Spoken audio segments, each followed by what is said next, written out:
kale na salad. Kailangan lahat ng gagamitin dito is puro matigas. Diba? Ayan, ilalagay natin. Sit aside natin dyan. Tapos, itong carrot, hatiin natin dito ng ganito. At saka ganito. So, ayan na siya.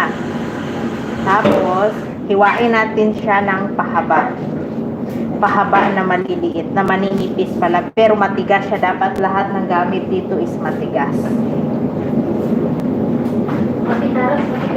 Dapat lahat carrots, apple, lahat ng yan is dapat matigas.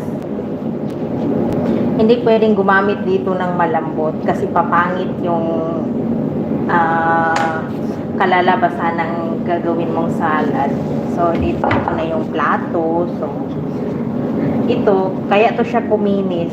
Nilagyan ko siya ng olive oil at saka asin. Kasi pag hindi mo to lalagyan ng asin or at saka olive oil is magaspang to siya, magaspang. Pero pag lagyan mo siya ng olive oil is ninipis yan siya at saka lalambot. Ay, hindi lalambot pala, magiging shine, magiging makinis yung balat ng kale na to. Kale yung tawag pero na-slice ko na siya ng ganyan.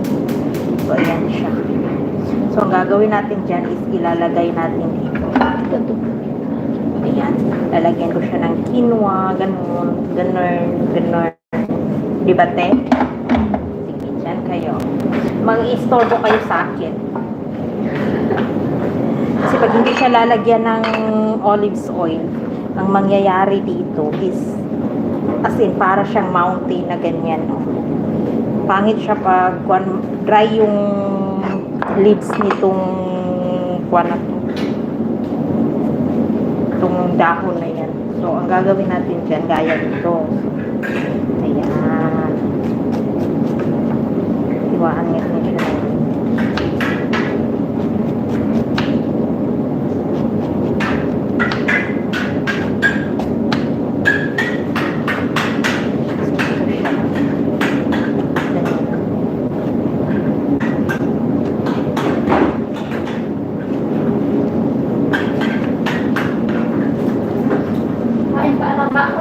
Hindi siya nabusog? Yan ba yung kinain? Di ba marami mo yung binigay mo kanina? Oo, ito ulit. Ayan. Kay nanay. Para madaling tumaas. So ayan na yan siya. So, ayan na yan siya yung carrots. Ganyan yung pagkahiwa niya. Para crunchy. O, di ba matigas na matigas siya. O, ganyan.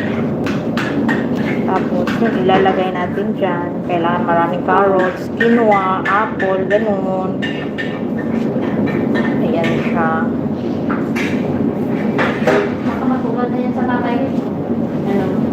Parang ano magpunta sa tatay. Ayan.